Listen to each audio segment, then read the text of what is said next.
सगळी तयारी चाललेली आहे लग्नाची. लग्नासाठी माझं सगळं मेकअपचं सामान मी बाजूला काढून घेतलेलं आहे, कारण की बऱ्याचदा असं होतं की आपण काही ना काही घरी विसरतो. 1 मिनिट, हे दागिने बघून तुम्हाला वाटेल हिच्याकडे एवढं सोनं आहे का? तसं काही नाही आहे. सगळे गळ्यातले खोटे, खरं फक्त आपलं हे एवढं पैंजण जे की आपण हट्टानं घेतलेले. आज याची डिझाईन जवळून दाखवण्याचा योग आला. माझ्या पायामध्ये कसं वाटतंय कमेंट करून नक्की सांगा. मी लावतच होते, पण मिस्टर म्हटले थांब मी मदत करतो. पायाला नेलपेंट लावणं किती अवघड आहे हे एका बाईलाच कळू शकतं, आणि जर तुमचा नवरा समजूतदार असेल तर त्यालाही माहिती असतं.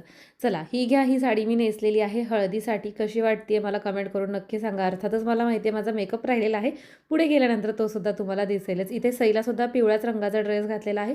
राधिका तिची हेअरस्टाईल करते. मला हेअरस्टाईल अजिबात येत नाहीत आणि राधिकाला छान हेअरस्टाईल येतात, त्यामुळे प्रत्येक वेळेस हेअरस्टाईल करण्याचं काम हे तिच्याकडेच असतं. राणाचं मी मगाशीच आवरलं होतं. आवरलं म्हणजे काय, मुलांचं काय असणार ते. त्याला ड्रेस घातला होता आणि ह्यांना म्हटलं की त्याचे केस विंचरा. बॉडी लोशन वगैरे सगळं लावून घेतलेलं आहे आणि इथं तो कशा पद्धतीच्या पोज देतोय हे तुम्ही बघा. ही अशा पद्धतीची राधिकानं सईची हेअरस्टाईल केलेली आहे. सई कशी दिसते हे सुद्धा मला कमेंट करून नक्की सांगा. आणि राधिकानं तिच्या बांगड्या सईसाठी दिलेल्या आहेत आणि सईचं नेहमी चालू असतं की मी आता काकी एवढी झालेली आहे आणि उंची मोजण्याचं काम तर घडोघडीला होतं. हळद खेळताना काय राडा होणार आहे हे मला अगोदरच माहिती आहे, कारण की अनुभव घेतलेले आहेत. त्यामुळेच मी अशा पद्धतीचे नकली दागिने घातलेले, जेणेकरून जर एखादं तुटलं किंवा कानातलं वगैरे पडलं तरी काही टेन्शन नाही, हरवू देत. कधीच आवरायला घेतलेलं एकदाचं आवरून झालेलं आहे आणि त्याच्यानंतर आता मुक्कामाला जायचंय म्हटल्यानंतर हा जो पसारा काढला होता ना मेकअपचा, तो सुद्धा जागेवर ठेवून देणं गरजेचं आहे, नाहीतर मग परत वस्तू सापडत नाहीत. माझ्या मामाचं गाव करमाळ्यापासून 7 किलोमीटर गुळसडी म्हणून आहे, पण हे जे लग्न आहे ना ते करमाळ्यातच होणार आहे, अथर्व मंगल कार्यालयामध्ये.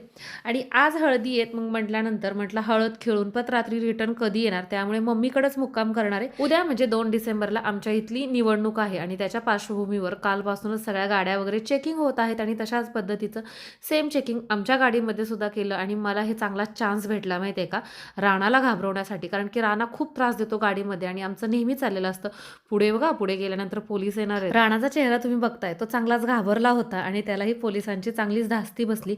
असू देत, ते पोरगं काही सुधारणार नाही हे मला माहिती आहे, ते तेवढ्यापुरतंच असतं. घरी गेल्यानंतर थोड्याच वेळामध्ये दीदीसुद्धा आली. तिचं काही आवरलेलं नव्हतं, कारण की 2 तासाचा प्रवास करून यायचं होतं, तर त्याच्यामुळे त्यांनी मेकअप वगैरे काही केला नव्हता, ड्रेस चेंजसुद्धा केला नव्हता. इथं आल्यानंतर ही सगळी आवराआवरी. सई, राणा आणि माई आबा जेव्हा भेटतात ना तेव्हा फक्त कालवा कालवा आणि कालवा असतो आणि माई बिचारी कधीच रिकाम्या हाताने येत नाही. सई राणासाठी ती काही ना काही आणतच असते, तर तशाच पद्धतीचं आत्ता हे इयरबड आणलेले आहेत आणि राणा तो काही सोडत नाहीये, तो म्हणतोय हे माझंच आहे. आम्ही कशा पद्धतीनं हळद खेळलो हे आणखीन बाकी आहे, त्याच्यामुळे पुढचा व्हिडिओ नक्की बघा.